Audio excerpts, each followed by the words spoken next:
Hey, what's up, everybody? Time for another one of those really nerdy kind of videos. Remember, if you like the videos, like, sub, silly, comment, share, support the channel if you can. I appreciate it. Thanks. Hopefully, the microphone is working. I'm basically almost like sucking off the microphone right now, and it's like switched all the way up. Again, I don't know what's going on. It's only been a couple of years I've had this mic. It shouldn't be breaking, but I have to put it all the way to maximum, it seems, for some reason. So hopefully, it's working. So I want to talk about this Dragon Ball Daima and Super Saiyan 4 Goku. And I've said this before, and I remember when I made that video about why canon matters, and I do Street Fighter videos, and obviously some people, quotation marks, some people got mad at the Bridget video.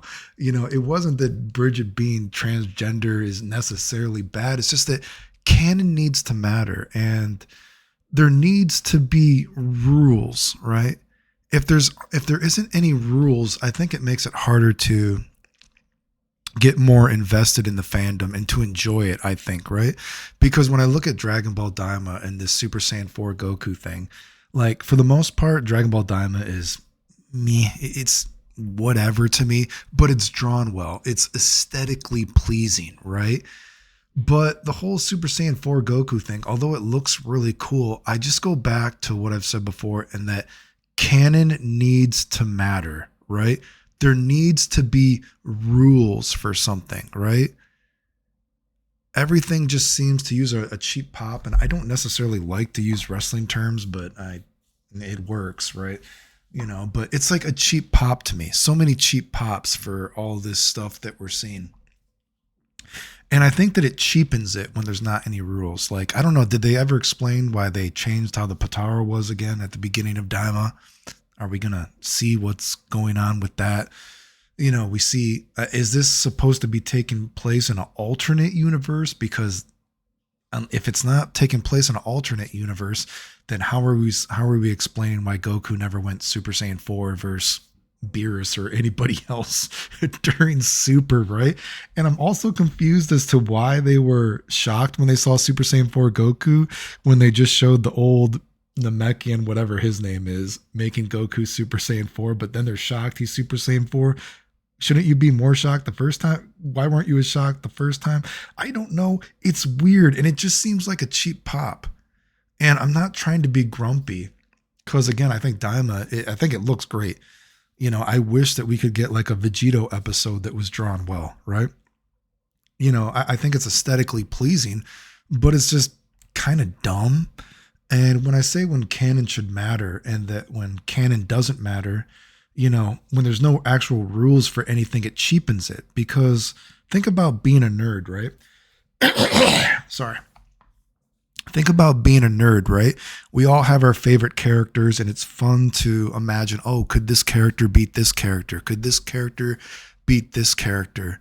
And ultimately, when you think about something like Dragon Ball, it always just feels like whoever is the latest character would win.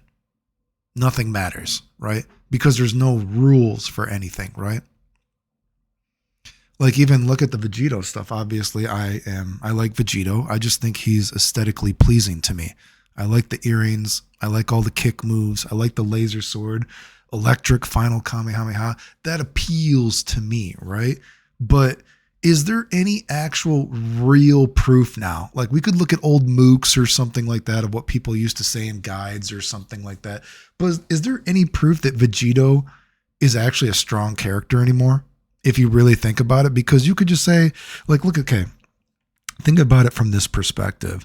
Vegito, if we take the normal anime, not obviously, if we're thinking about the manga, Vegito wasn't base Vegito in the manga. He went straight to Super. But if you think about the original, say, anime, right? Just base Vegito could have destroyed Majin Buu, right? And that's Majin Buu with all these people combined. He wouldn't, technically, from the way the anime portrayed him, he wouldn't even need to go Super Vegito, right? That seems pretty strong, right? But then when you think about them changing the lure of the character and how the earrings worked and everything, and I think the whole thing, I think the earrings and him diffusing in Majin Buu's body, I think that was a perfectly reasonable explanation to get rid of him, right? But then you get to Super and they retcon it, and even the retcon doesn't make sense. It's very bizarre. You know what I mean? And then, so if you're thinking Vegeta was so strong during Super, though, that it unfused him. That's what they said in Super. It made the time limit, this new retcon time limit of the earrings, that he was so strong that he unfused.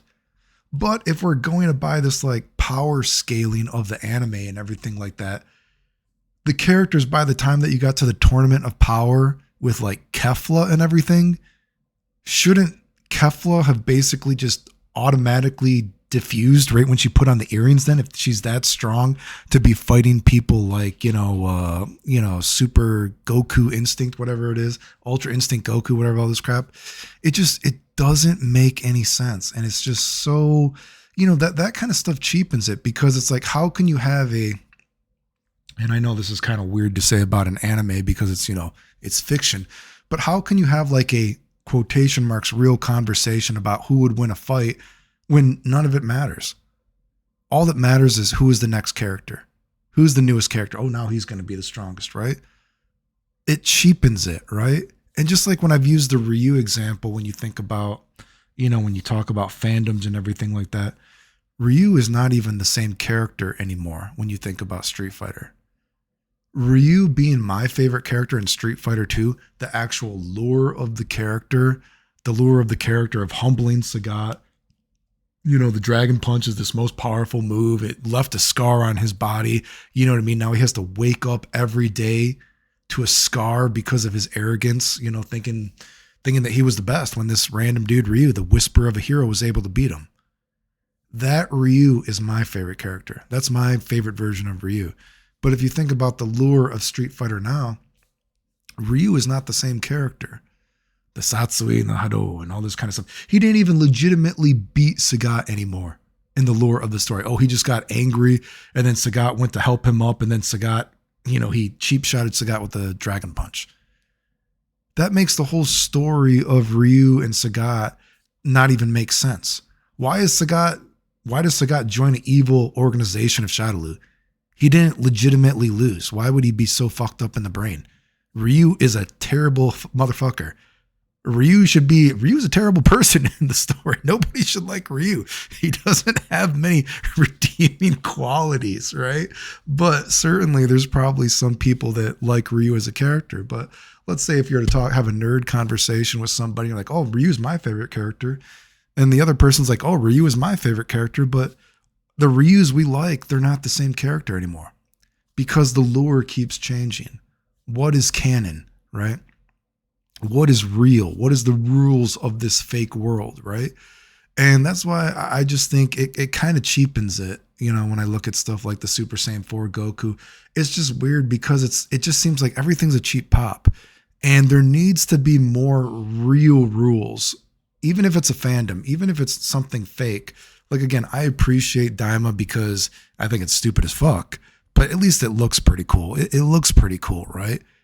But again, it's still, I think about it and it cheapens it because it's kind of brain rot. And it's kind of like, well, I guess at least it's drawn well. But then it's always kind of like, well, what is even real anymore? What's the canon anymore? What's the power scaling, right? It also kind of ruins it as a nerd, I think. There needs to be actual consistent rules. You can't keep changing the canon of something.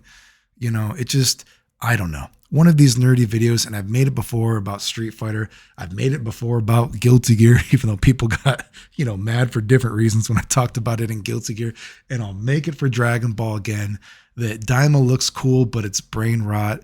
It's a cheap pop, and it cheapens it a little bit. And you need rules, I think. Anyway. If you like the videos, like, subscribe, comment, share, support the channel if you can. I appreciate it. Thanks. I do need to do some health videos. I got a couple things I need to talk about, and I need to do I